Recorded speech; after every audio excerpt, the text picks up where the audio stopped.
The Monday of week 2, based on Luke chapter 7, verses 1 to 17, focused on verses 11 to 17.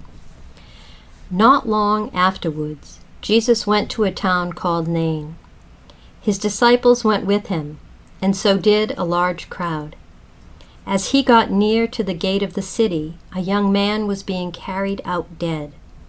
He was the only son of his mother, and she was a widow.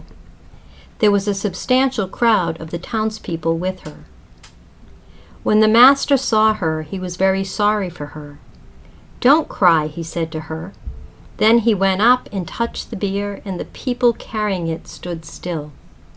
"Young fellow," he said, "I'm telling you, get up." The dead man sat up and began to speak, and he gave him to his mother. Terror came over all of them. They praised God. "A great prophet has risen among us," they said. "God has visited his people." This report went out about him in the whole of Judea and the surrounding countryside. How good are you at wailing?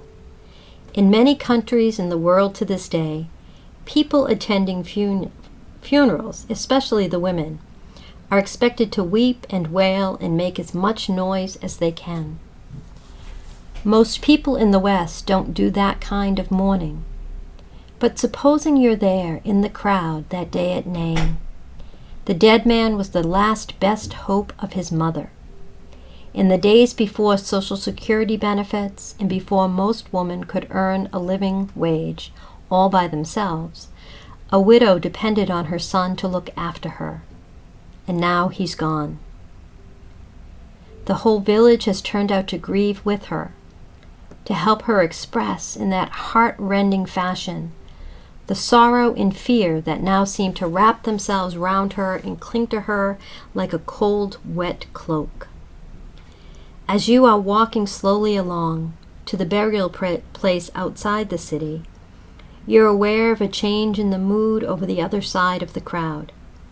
It's that prophet and his followers, the ones who've been going around saying that it's time for God to become king.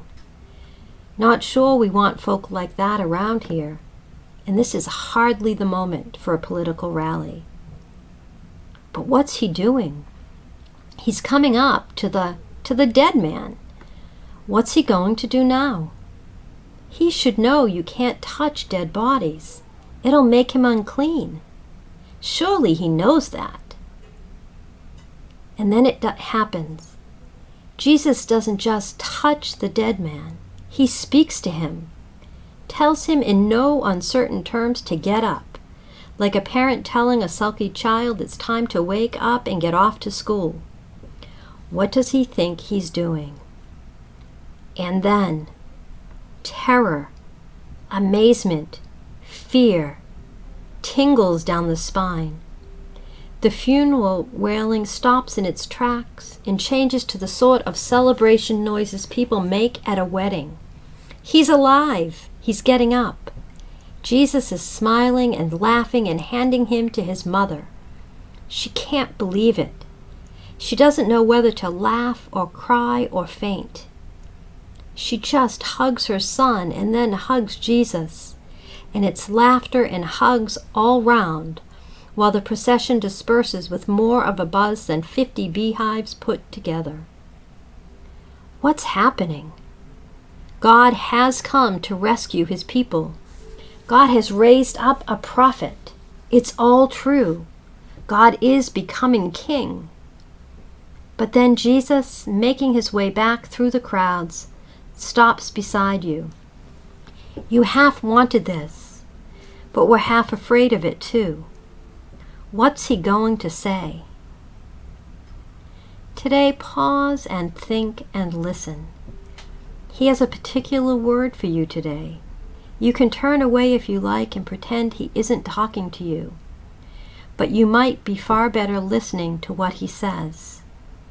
Then think and pray about what it means for his life-giving kingdom to come into your village, your family, your life.